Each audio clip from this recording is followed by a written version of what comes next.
आजादी के बाद से एक ऐसा परिवार है जो कि गांव की सत्ता में हमेशा से बना रहा है।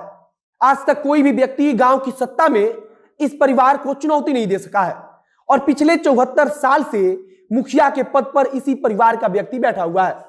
आपको जानकर हैरानी होगी कि इसी बिहार में कोई ऐसा भी परिवार है जिसने आजादी के बाद से हमेशा ही गांव की सत्ता में रहने का सुख भोगा है। पहले दादा गांव की सत्ता संभालते रहे, तो उसके बाद पोते ने सत्ता संभाली और जब पोता जिले की सत्ता में सक्रिय हुआ तब उसकी पत्नी गांव की सत्ता को संभालने लगी। बिहार के सीवान जिले में एक ऐसा पंचायत है जहां से आजादी के बाद एक ही परिवार का मुखिया जीत दर्ज कर सका है और बाकी दूसरे परिवार की किसी भी व्यक्ति ने उन्हें टक्कर नहीं दी है। और अगर सही शब्द में कहा जाए तो किसी ने इनकी बादशाहत को चुनौती देने की कोशिश की है तो जनता ने उन्हें पीछे खींच लिया है, मतलब कि उनका साथ नहीं दिया है।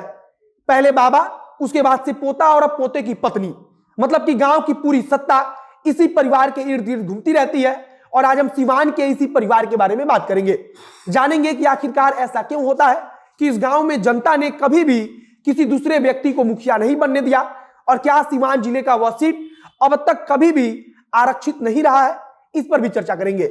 अब नमस्कार, मेरा नाम है मोहित कुमार सिंह और आप देख रहे हैं हमारा विशेष कार्यक्रम एक्सप्लेनर। घुटना, कमर दर्द, लकवा आदि जैसे बीमारियों से परेशान हैं? जल्दी संपर्क करें आरोग्य हेल्थ और वेलनेस सेंटर पर। यहाँ फिजियोथेरेपी और अन्य विधियों द्वारा चिकित्सा की जाती है। संपर्क करें 7488185499 पर।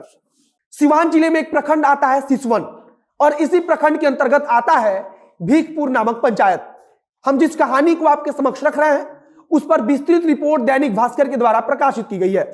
भीखपुर पंचायत के बारे में आपको जानकर हैरानी हो सकती है कि आजादी के बाद से एक ही परिवार का कोई व्यक्ति या कोई महिला मुखिया बनती रही है।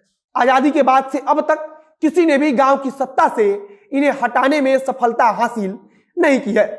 बताया जा रहा है कि पहली बार जब 1947 में भीखपुर पंचायत से विश्वनाथ सिंह मुखिया बने, तब उसके बाद से उनके परिवार को गांव की सत्ता से कभी भी किसी भी व्यक्ति ने बाहर कर पाने में सफलता नहीं पाई।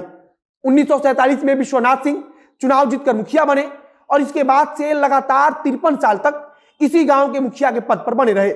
1947 से लेकर सन 2000 तक विश्वनाथ सिंह खुद इस सीट से, मतलब कि इस पंचायत से मुखिया का चुनाव जीतते रहे और मुखिया बनते रहे। इतने वर्षों तक लगातार मुखिया रहने के बाद क्योंकि उनकी उम्र ज्यादा हो चुकी थी और उनका स्वास्थ्य भी अब ठीक नहीं रहता था, तो परिवार के लोगों ने मिलकर यह निर्णय लिया कि अब मुखिया विश्वनाथ सिंह के पोते को चुनावी मैदान में उतारा